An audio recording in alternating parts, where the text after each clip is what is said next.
Let's go. Look, where we going? So, Andy, my mama called me a motherfucker. Yes, Jay, dude, yes.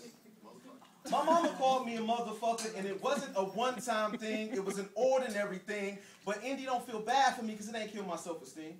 Come on. My mama's a different kind of person, and her parental style was a little wild, but she did a damn good job of getting me to man from child. Now, ladies, think about this. Baby, what would you do?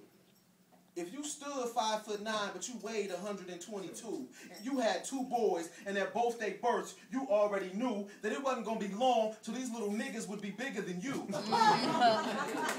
You probably call them little motherfuckers, too. And people used to ask her, he's so big, how do you discipline him? And she would take it with a laugh, and she told that lady, quite frankly, ma'am, I kick his motherfucking ass. And she wasn't lying either, because Sheila D didn't play. She threw body blows like Mike Tyson and flurries like Sugar Ray. There wasn't no go get a switch. She threw balled up fists, and she had accuracy too. She scared the hell out of me. I couldn't duck, which means she never missed. My mama was creative. She used adjectives. She wouldn't just call me a motherfucker and leave it as it is. If I got what I wanted, I was a spoiled motherfucker.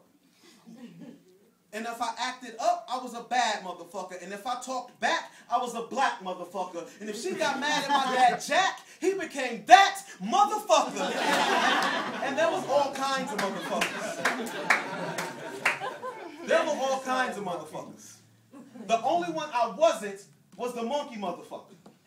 And the only reason I wasn't is because that was my younger brother. Now by high school, it was motherfucker this and motherfucker that. But she sat me down one day. Said, you know what? I call you a motherfucker because you black.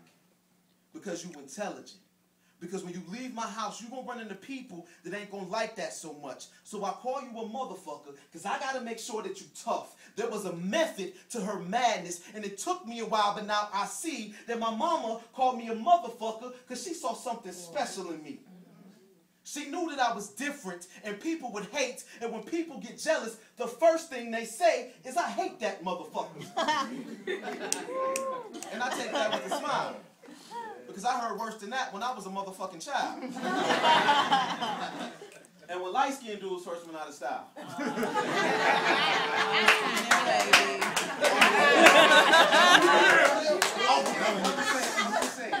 Just keep buying Drake records. Y'all will be back in about 15 years. So when light-skinned dudes first went out of style, I start hearing those phrases I hadn't heard in a while. You black motherfucker, but it couldn't faze me. So my mom had been calling me that since I was like 2 and 3. See, she knew that this world wasn't going to be easy.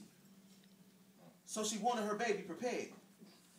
So she called me those things because she motherfucking cared. That's my shining example. And I still place no woman above her. I love my mama. That's my motherfucker.